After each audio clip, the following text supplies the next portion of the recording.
Gerhard Zubeck is driving us to his organic farm, 40 minutes from Vienna. He's proud of his 70 acres. Everything growing here is practically chemical-free, and you won't find any genetically modified organisms because they are banned in Austria. Gerhard just wants it to stay that way. That's why he's looking forward to the European parliamentary elections. GMO policy is a national and a European challenge.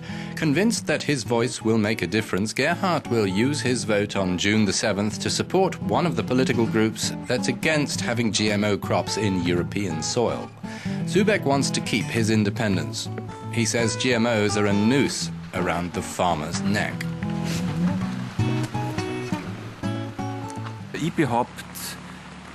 We're witnessing a power play about money, influence and patents.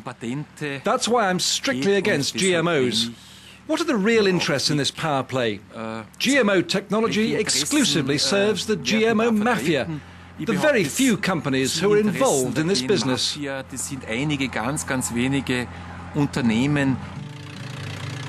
Austrians held a referendum in 1997 in which they rejected authorizing GMO crops, but some years later the European Food Safety Authority EFSA said they weren't a risk. Pressure built to allow GM cultivation EU-wide. Biotech firms mobilized lawyers to fight their case. The President of the European Commission set up a political working group to study how to make the approval process faster. The Environment, Agriculture and Health Commissioners and government ministers are not part of this group. But seeing the European elections coming up, the environment ministers rejected the Commission's proposal to force Austria and Hungary to lift their GM bans. This anti-GMO author states some of the reasons why more and more farmers, consumers and politicians are having doubts about the recommendations of the European Food Safety Authority.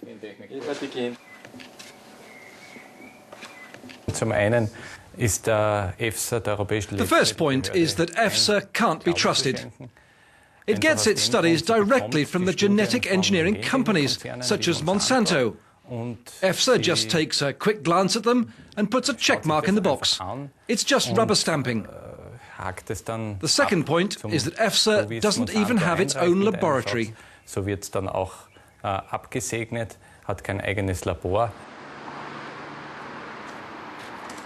Yet the head of the Department of Applied Genetics and Cell Biology at Vienna's University of Natural Resources warns against scaremongering in a hungry world.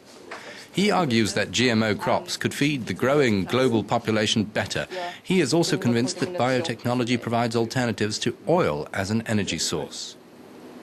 The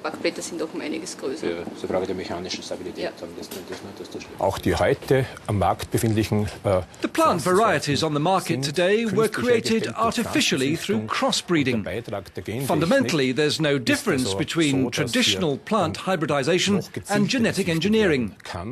It's just that genetic engineering lets you act more specifically. We should not, therefore, listen to esoteric arguments, pretending that nature in itself is good and that all mankind's activity is bad. Freedom in decision-making should not consist of forbidding in one direction and being exclusively supportive in the other. No, we need plurality, multiple choices and options. We talked to Austria's Minister for Agriculture before he takes off for the United States. The conservative ÖVP party he's a member of supports integrating European policies, but within limits. Austria wants to stay GMO-free. I'm supporting Europe. It's our common project. But I don't see why all EU members should decide for Austria whether it stays GM-free or not. Austria has the right to make its own decisions.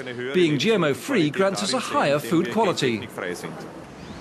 The GMO-free rallying call appears on the Austrian Green Party's campaign posters as well. In fact, all the country's political parties are clear on this in the fight for votes. Here is the man who launched Austria's referendum on GMOs 12 years ago. His background is in biochemistry and physics. He now lectures on environmental ethics. Today, we know that small-scale and fully varied agriculture is the best guarantor of a sustainable food supply for the world. Genetic engineering applied on a large scale destroys those structures. Everyone refers to the subsidiarity principle in the European Union. Regions should have the authority to ban genetically engineered crops in order to opt out of an eventual pro-GMO switch at European level. If EU regions were forced to lift their GMO bans, this would be a serious infringement of the subsidiarity principle. Roughly 80% of Austrians, Germans and Greeks don't want GM food. In France and Hungary, some 70%.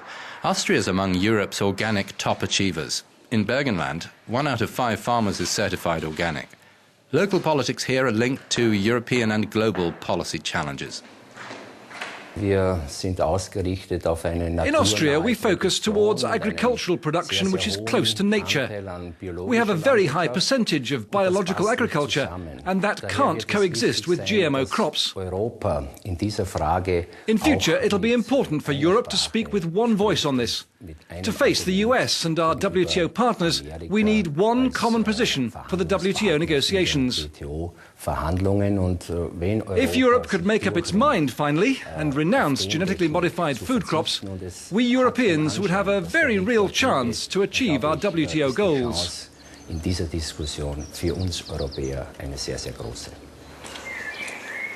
The outcome of the European parliamentary elections will indirectly influence the makeup of the new European Commission as well later this year.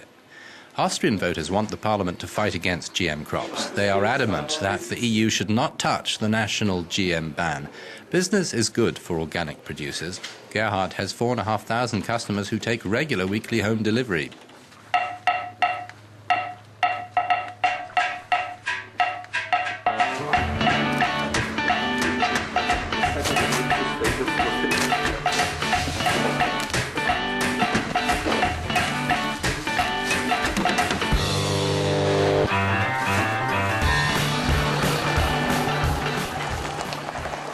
In my opinion, we don't need genetic engineering. Nature, for thousands and thousands of years, has given us already the gift of an incredibly extensive plant variety. It would be very dangerous for mankind to try to replace God. We shouldn't touch the natural basis, because we don't have enough intelligence, reason or understanding to do this. To fight parasites, Gerhard deploys ladybird beetles. Against election absenteeism, the remedy is less straightforward. The predictions are that only around 1/3 of EU voters will turn out for European parliamentary polling. The forecast for Austrians is just 1 in 5, though they say they do feel strongly about their food.